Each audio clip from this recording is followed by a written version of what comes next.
ఆ పెయిన్ ఉండేది. ఎక్కడో ఏదో తెలుసుకోవాలి, ఇంకేదో ఉంది లైఫ్‌లో, ఇది కాదు. నాకు ఏదైనా సక్సెస్ వచ్చినప్పుడు నువ్వు అచీవ్ చేసావు అని మా ఇంట్లో అంటే సరిపోదు. ఇంకా ఎదగాలి. అంటే ఎదగాలంటే దురాశతో కాదు. సరిపోవట్లేదు. నేను పడ్డ అవమానానికి ఇంకా ఎదగాలి నేను. ఇంకా పైకెళ్ళాలి అన్న ఒక కసి ఉండేది. ఒక కోపం అనుకోండి, ప్రపంచం మీద చాలా కోపం ఉండేది నాకు. ఆ చాలా కోపం సహజం కదా చాలా కోపం ఉండేది. ఎవరు నన్ను అర్థం చేసుకోలేదు, మన సైడ్ నిలబడలేదు అనే కోపం చాలా ఉండేది. ఆ కోపం వచ్చి అది మోస్ట్ విపర్శనకి దారి తీసినట్టుంది.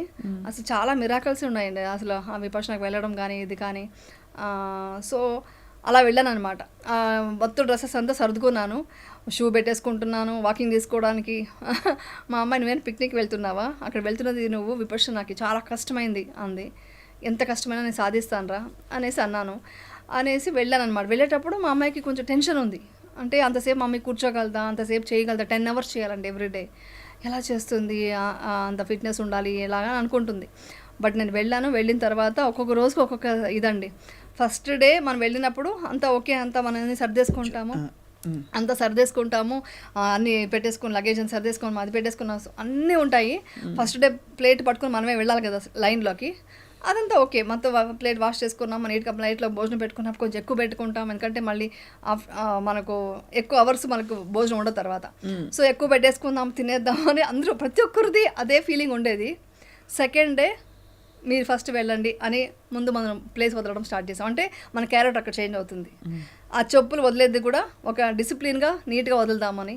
ఎవరైనా చెప్పులు కరెక్ట్గా అటు వెళ్ళిపోయి ఉంటే దాన్ని తీసి మన కాళ్ళ తీసి పెట్టేవాళ్ళం అనమాట. అంటే మన మైండ్ సెట్ ఒక్కొక్క రోజుకి మనలో ఉన్న ఈగో పోతుంది.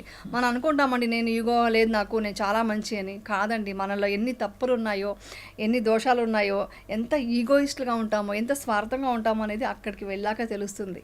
మనం అనుకుంటామన్నీ ఏం లేదు నేను మా చాలా మంచి అని. కాదు, చాలా చేంజెస్ వస్తాయి అక్కడ. ఫస్ట్ మనం ఆ చెప్పులు పెట్టే దగ్గర నుంచి వేరే వాళ్ళకి ప్రాబ్లం ఉంటే వాళ్ళకి హెల్ప్ చేయడం. ఫస్ట్ డే అంటే మాట్లాడతాం కాబట్టి ఆ ఒక్కరోజు.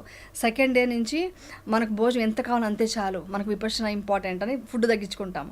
దాని తర్వాత బాడీ పెయిన్స్ అన్నీ వస్తాయి. సరే తర్వాత థర్డ్ డే వచ్చేసి ఇంకొక చేంజెస్ వస్తాయి. Full emotional. ఫోర్త్ డే నేను ఏడుస్తున్నాను అంటే ఎందుకు ఏడుస్తున్నానో తెలియట్లేదు, లోపల వికారాలు అన్నీ బయటకు వచ్చేసాయి. కోపము, ఆవేదన, కోపానికి సారీ ఇలా జరిగిపోయింది. కోపానికి థర్డ్ డే కోపం వచ్చింది, మా అమ్మాయి మీద కోపం ఉంది. దానికి నేనే ఆన్సర్ చెప్పుకున్నా. అవును, తను ఏదో టెన్షన్లో ఏదో బాధలో మమ్మీ ఎలా ఉంటుందో అనుకుని ఏదో మాటలు అరిచింది అనుకో. నేను అర్థం చేసుకోలేదు. అంటే ఎందుకు ఇంత సర్దుకుంటావు, ఏదైనా పిక్నిక్ వెళ్తున్నావా అంది. నాకు కొంచెం కోపం వచ్చింది. నాకు కావాల్సింది పెట్టుకుంటే నీకేంటి కోపం క్రియేట్ అవుతుంది కదా. దానికన్నీ నేను అక్కడ సారీ చెప్పుకున్నా. లేదురా తప్పు, మన తప్పు అని ఫస్ట్ సారీ చెప్పడం స్టార్ట్ చేస్తామండి. సారీ చెప్పిన తర్వాత ఫోర్త్ నుంచి మన ఈగో నేను అనేది తేలిపోతుంది. నేను అనేది నథింగ్. అలా ఒక్కొక్క రోజు చేసేటప్పటికి నాకు 7th డే యాక్చువల్లీ చాలా త్వరగా వచ్చిందంట. నాకు అక్కడ ఉన్న టీచర్స్ చెప్పారు 7th డేనే అక్కడ టోటల్గా భంగా అంటాము. భంగా అంటే ఒక టోటల్గా సెన్సేషన్ లేకుండా, మనసుకు సంబంధం లేకుండా, బాడీకి సంబంధం లేకుండా అవుతుందన్నమాట. అది జరిగినప్పుడు తెలియని అది చెప్పలేం, అది అనుభవిస్తే కానీ తెలియదు. అలా ఒకటి వచ్చిందనమాట. ఈ డీప్ మెడిటేషన్లోకి వెళ్ళినప్పుడు చాలా డీప్గా వెళ్తూ ఇంకా మనకు కొంచెం అవేర్నెస్ ఉన్న ప్లేస్లో ఒక భయం కలుగుతుంది, మనం ప్రాణం విడుస్తున్నామా అని. డీపెస్ట్ స్టేట్ అలా కలిగిందా? భయం అంటే మన చిన్నప్పటి నుంచి కొన్ని భయాలు పెట్టేసుకుని ఉంటాం కదా, అదంతా పడుకున్నప్పుడు అంటే మన సెన్సేషన్స్ చాలా అయిపోయింది బాడీలో. ఆ సెన్సేషన్ ఏంటంటే హార్ట్ బయటకు వచ్చి వెళ్ళిపోతుందేమో, మన బాడీయే లేదు, ఓన్లీ హార్ట్ ఉందన్నంతగా ఇదిగా వచ్చేసింది నాకు. ఎంత చేసినా అవ్వట్లేదు.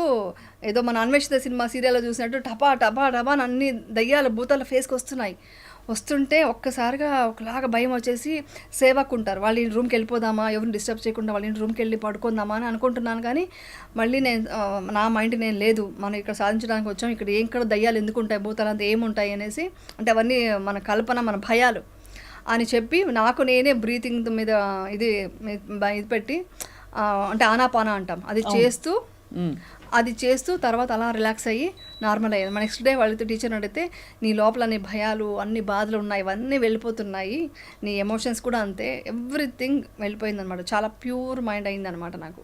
10th డేకి ఒక్కొక్క రోజుకి ఒక్కొక్క చేంజెస్ అనమాట. 7th డే అలా అయింది.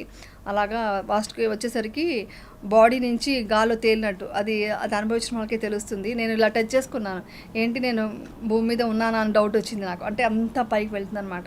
అంటే అవన్నీ నిజాలే, ఏది వచ్చి మాయ కాదండి, అక్కడ అన్ని నిజాలు. అంటే మనం లోపల అంత డీప్గా మనం అన్ని రాగ ద్వేష మోహాలు తీసేస్తే వచ్చే ఒక స్టేట్ అన్నమాట. అనుభూతి అలాంటి అనుభూతి నేను పొందాను. అప్పుడు నేను అక్కడ యాక్చువల్ చెప్పాలంటే నాకు యాక్ట్ చేయలేకపోతున్నాను, యాక్ట్ చేయడం ఇష్టం అవ్వట్లేదు కరెక్ట్గా చెప్పాలంటే. అక్కడి నుంచి వచ్చేటప్పుడే నాకు ఏమీ వద్దు, నాకు అంతకుముందు రీల్స్ కొంచెం చేసేదాన్ని, అంటే వాళ్ళు అడుగుతుంటే డ్యాన్స్ చేయడం అంతా ఉండేది, యూట్యూబ్ అనేది ఉండేది. ఇంట్రెస్ట్ పోయింది నాకు, యూట్యూబ్ పక్కన పెట్టేసా, 1 year అయింది. అంతకుముందే పెట్టేసాను పక్కన. తర్వాత వచ్చేసి ఇది అయిన తర్వాత అయితే నాకు దాని మీద అస్సలు ఇంట్రెస్ట్ రాలేదు, రీల్స్ చేయను. అంటే ఎంతసేపు నేను ఆ మార్గంలోనే ఉండాలి, నాకు సరిపోవట్లే. అంటే వర్క్ ఉంది కాబట్టి చేయాలి, ఒక రెస్పాన్సిబిలిటీ ఉంది కాబట్టి వర్క్ చేస్తున్నాను. కానీ ఆ షార్ట్ అవ్వగానే ఇమ్మీడియట్గా ఇదంతా వచ్చి యాక్టింగ్, ఇది రియల్ కాదు అని మన మనసుకి నేను అనుకుంటూ ఇమ్మీడియట్గా మెడిటేషన్కి వెళ్ళిపోతాను. ఈవెన్ షూటింగ్లో కూడా లంచ్ బ్రేక్లో 1 hour మెడిటేషన్ చేస్తాను. మార్నింగ్ 1 hour, నైట్ పడుకున్నట్టు 1 hour, 3 hours కంపల్సరీ చేస్తాను. ఎంత ధన్యమైన జీవితం. అంటే coming out of all the crisis and rediscovering your self, మనం ఏమిటో మళ్ళీ తెలుసుకోవడం. బట్ అఫ్ కోర్స్ ఇప్పుడు మీరు అంటే ఈ స్థితికి వచ్చి ఇవన్నీ అనుభూతి చెందిన తర్వాత బయట ఏవి ఇష్టపడట్లేదు అంటున్నారు. ఇష్టం అసలు. బట్ ఇంకా ఫంక్షన్కి వెళ్ళాలంటే కూడా రెడీ అవ్వడం అవన్నీ ఏమి ఉండదు, సింపుల్గా వెళ్దామనే ఉంటుంది. సరే వాళ్ళకి డిస్టర్బ్ అవ్వకూడదు, అంటే మనం ఏదో గెటప్లో వెళ్ళాం అనుకోండి, అందరూ మనం చూసే స్టార్ట్ చేస్తారు కదా, ఇది డిస్టర్బెన్స్ ఎందుకని కొంచెం నార్మల్గా రెడీ అయ్యి అలా వెళ్ళి స్మైల్ చేస్తాను. ఎక్కడ బాధ కానీ ఎవరైనా ఇప్పుడు ఎవరు మీరు నన్ను తిట్టారంటే కూడా నేను నవ్వుకుంటూ వెళ్ళిపోతాను. మీ స్వప్న గారు తిట్టారంటే, స్వప్న గారు తింటారేంటి, నేను బాధపడను, కోపం పడను, డెఫినెట్గా మేము జాలి వస్తుంది నాకు, జాలి దయ. ఓకే స్వప్న గారు తెలియదు, మాట్లాడుతున్నారు, ఇట్స్ ఓకే అని మీకు మంచి జరగని వెళ్ళిపోతారు. మీ ఆ వైబ్రేషన్ తెలుసుకుని ఏదో ఒక రోజు మీరే నా దగ్గరికి వచ్చి మాట్లాడతారు. ఇలా జరిగింది కూడా. చాలా మంది నన్ను